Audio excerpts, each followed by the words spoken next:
Okay, let's talk about setting your basic stitches.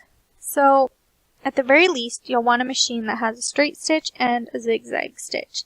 And every machine will have a different way of adjusting these settings. Mechanical machines will usually have knobs like this, and computerized machines will have buttons for different settings. So you'll have to see your owner's manual for how you do yours, but you're going to want to know about the basic straight stitch. So the straight stitch is a basic utility stitch that'll be used for most construction. It's best for sewing seams unless you need like a stretchier stitch, like for a knit. But for the most part, you're going to be using a straight stitch. When sewing with a straight stitch, the most common adjustment will be adjusting the stitch length, and that can eliminate puckered seam and just create a nice even seam and stitch. So the typical range is 0 to 4 millimeters, but you can go up to 5 or 6 for like a basting. But the average stitch length is probably about a 2.5. So 2.5 millimeter is the typical setting for new sewing machines.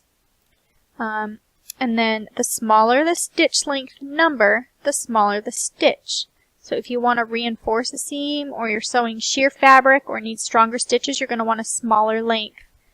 Now, a longer stitch length is typically used for basting or temporary stitches.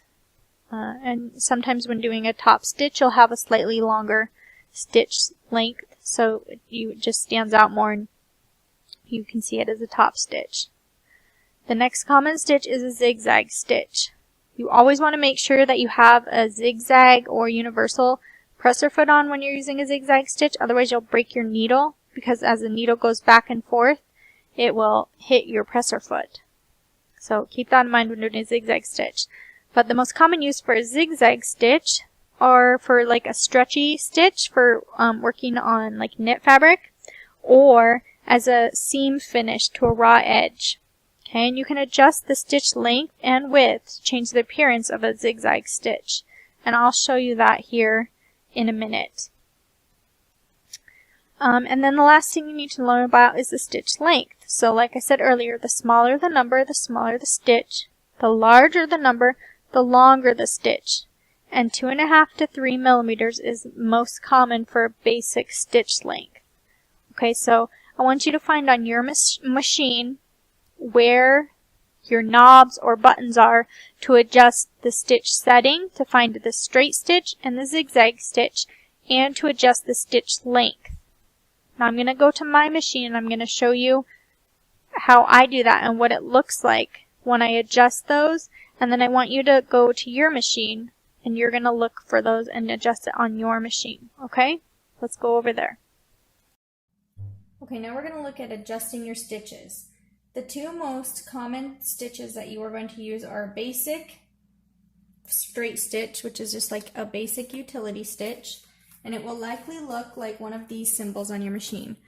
Okay, just a plain straight stitch. Now, this one shows a stitch going through the middle, and that's what I use the most, but you can also choose one that goes off to the side, and if you watch when I press that button, you'll see my needle moves off to the side.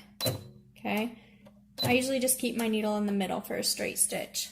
So there's a straight stitch, and then with the straight stitch you can adjust the stitch length. Now my machine is electronic, so it has buttons, but you might have a knob. So you might have a knob that says 3, 4, 5, 6 for your stitch length. Okay, so the higher the number, the longer your stitch length is going to be. Smaller number, the shorter.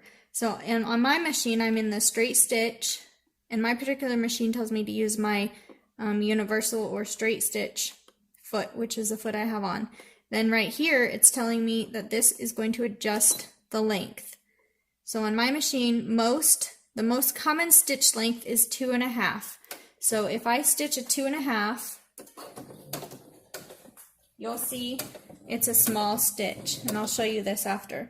Now if I go up on my stitch length to a 3 or 3.5, it's going to make a longer stitch. And if I go all the way up to like a 5, that would be what's called a basting stitch. It's a really long stitch and it's easier to remove. So let me show you what that looks like. So if you can see, these first stitches were just about 2.5. Then I went up to around a 3 to 3.5, and then down here is a really long number 5 basting stitch. So you can see the smaller the number, the shorter the stitch, and as you get a bigger number, the longer the stitch. That's on a basic stitch. Now if you go to zigzag stitch, you will also either probably have a knob or another button, and it will show a symbol like this. This is a zigzag stitch, and you will use this to finish seams or to work on stretch fabric. So if I do a zigzag stitch, you have to make sure that you have a zigzag foot. And a zigzag foot or universal foot has a wider opening right here. Sometimes a stretch foot, a straight stitch foot will just have a little hole, like just a tiny little hole, because all the needle needs to do is go up and down. But with a zigzag stitch, you've got to have room for the needle to go back and forth. So make sure you have either a zigzag foot or a universal foot on your machine. Okay, then you go back to your settings, and if we're just doing a regular zigzag stitch, the length will be at a 2, 2.5, and you'll see a zigzag stitch goes back and forth. Now, I can make the length higher or lower. On my machine, I can take it lower, it starts higher, but it makes the stitches really close together. And if I make the stitch length higher, it spreads them apart, and I'll show you again when I'm done here. Now you can also adjust the width of a zigzag stitch. Mine is pretty high, but I'll make it a little higher. So the width is how fat the zigzag is going to go. So I'll make a few where it's really wide, and then I'll take it down, do a little bit smaller, and take it as small as it'll go. Now you can see this is a zigzag stitch, and when I had the length longer, you can see it's separated out.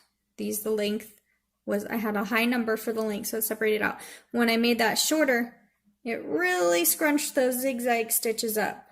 Okay, then when you adjust the width, if I start with a wider width, you see this zigzag is fatter and wider, and as you go smaller, it goes smaller and smaller until you get a narrower zigzag stitch. So when you adjust the length of a zigzag stitch, it's going to open it up, make it longer or shorter and more smushed together. And when you adjust the width, it's going to make it either fatter or more narrow and skinny.